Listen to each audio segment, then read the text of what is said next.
Marie-Madeleine.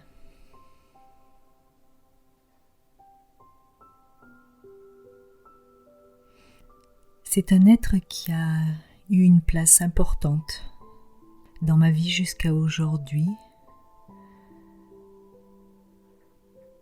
qui a encore parfois sa place.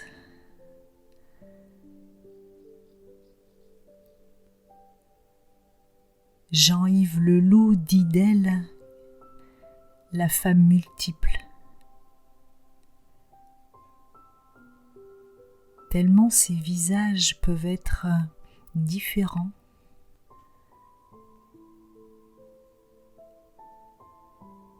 Et ses rencontres avec elle tout autant.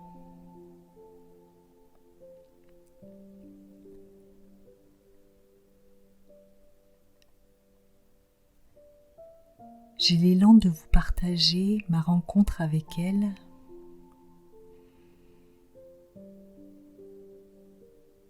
de vous partager ce qu'elle m'a enseigné, non pas comme une information de plus. Je souhaiterais vraiment que vous accueilliez avec le cœur et non avec la tête.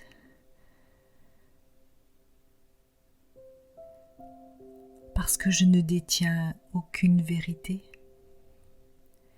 Et sur ce sujet, même les théologiens se contredisent, s'affrontent. On entend des tas d'histoires. Et à un moment donné, j'étais perdue dans toutes ces contradictions. Je me suis posée. Et j'ai compris à l'intérieur de moi que ça n'avait aucune importance. La vérité historique des histoires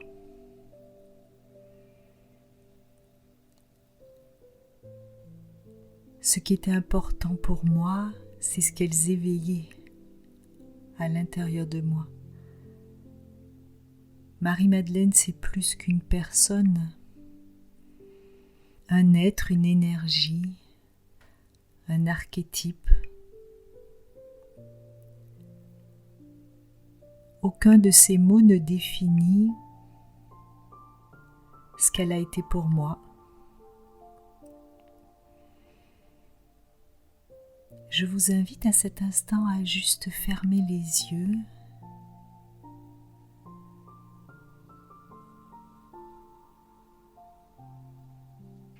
Goûtez le silence.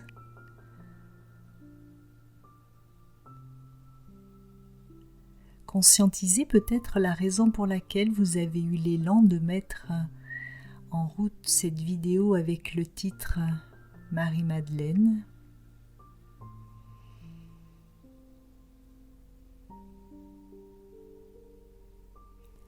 Et je vous invite à imaginer, comme dans un rêve, qu'elle est assise là à vos côtés, tout simplement.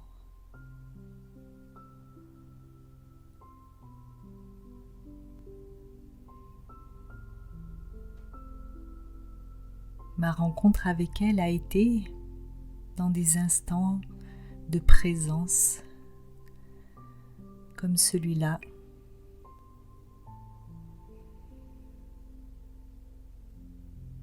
Des instants de grâce où je percevais beaucoup d'amour, parfois de la lumière,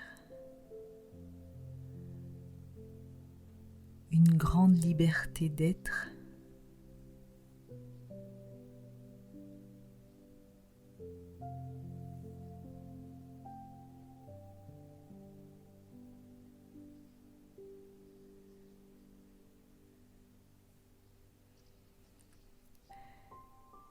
Et j'ai eu l'élan d'aller la rencontrer dans des lieux qui lui sont dédiés. Qu'elle y soit passée ou pas, n'a pas vraiment d'importance pour moi aujourd'hui. Et mes pas m'ont mené à la Sainte-Baume,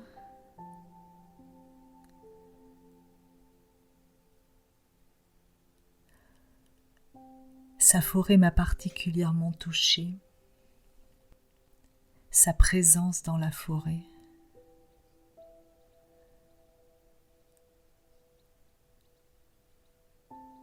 À moins que ce soit la présence dans la nature, tellement proche de la présence de cette femme incarnée, entière, sans doute un peu sorcière et chamane, et je l'imaginais cueillant les plantes, touchant les arbres,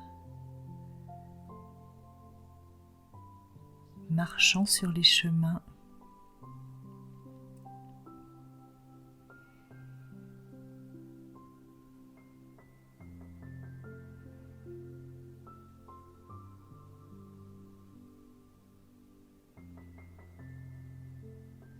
À la Sainte-Baume, j'ai perdu ou on m'a volé mon sac à main avec tous mes papiers d'identité, carte bleue, chéquier.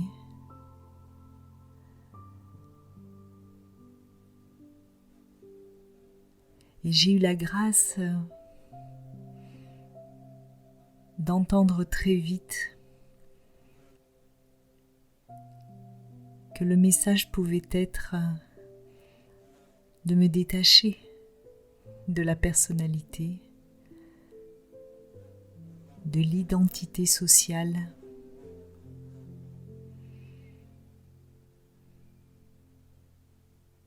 pour revenir à l'essentiel,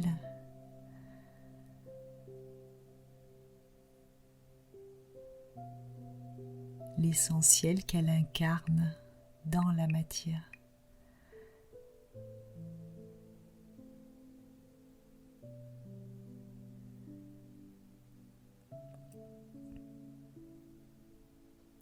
Mes pas m'ont mené aussi à Vézelay. Un matin d'hiver très froid, j'ai voulu monter à la basilique. Pour ceux qui connaissent, la petite route d'accès est assez pentue. Elle était recouverte de gel et inaccessible à pied. J'ai ressenti une forme de frustration. L'accès à Marie-Madeleine m'était fermé à cet instant. C'est alors que j'ai entendu un bruit de moteur.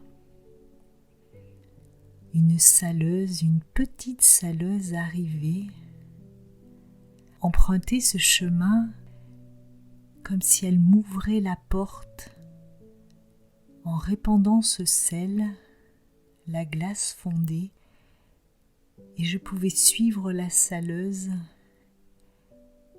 et monter jusqu'à Marie-Madeleine. C'est une expérience qui a été vécue vraiment dans la matière.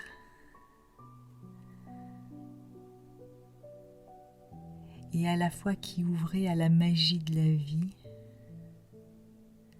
Ce sel à la symbolique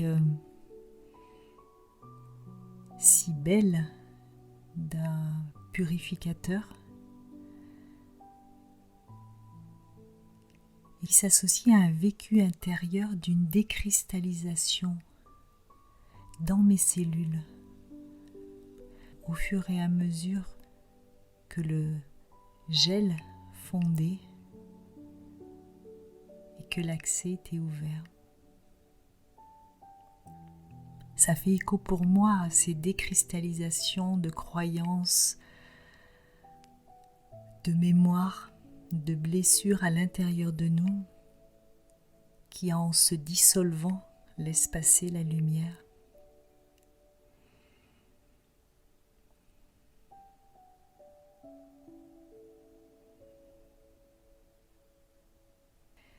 Une troisième expérience a été forte pour moi.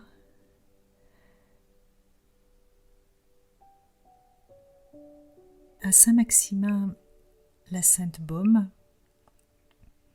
il y a une crypte avec des reliques de Marie-Madeleine. j'étais accompagnée d'un homme qui, au moment où il a pénétré dans cette crypte, s'est mis à genoux et a demandé pardon au nom des hommes.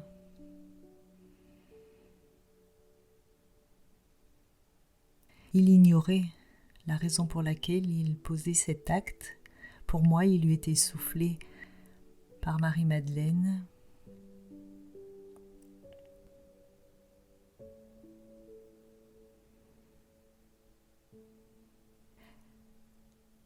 Ça a été une expérience très forte où j'ai accueilli ce pardon d'un homme pour les hommes, vraiment avec beaucoup d'émotion.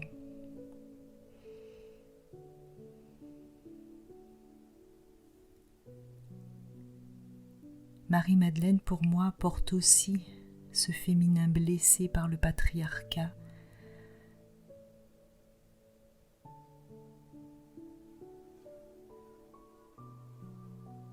Ses écrits ont été mis de côté. Son enseignement a été oublié. J'en parlerai davantage dans la deuxième vidéo.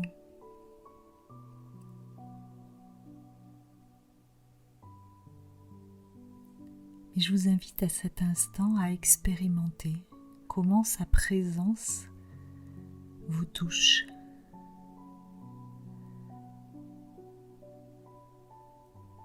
Je vais vous partager quelques représentations d'elle que j'aime particulièrement, que je vous invite à regarder au son de la musique de Pacôme et Michel Garnier. Un chant en araméen que vous pouvez aussi écouter les yeux fermés pour rester en présence.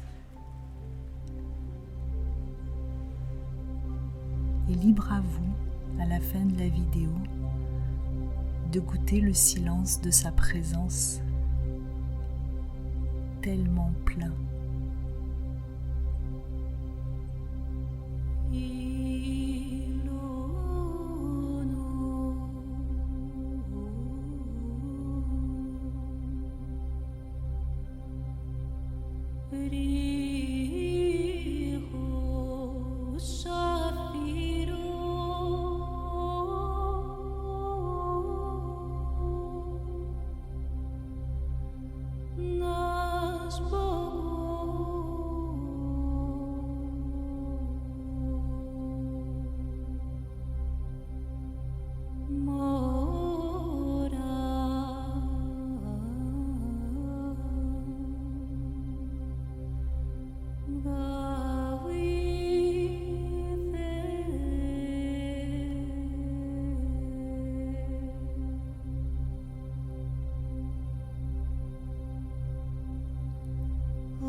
Time.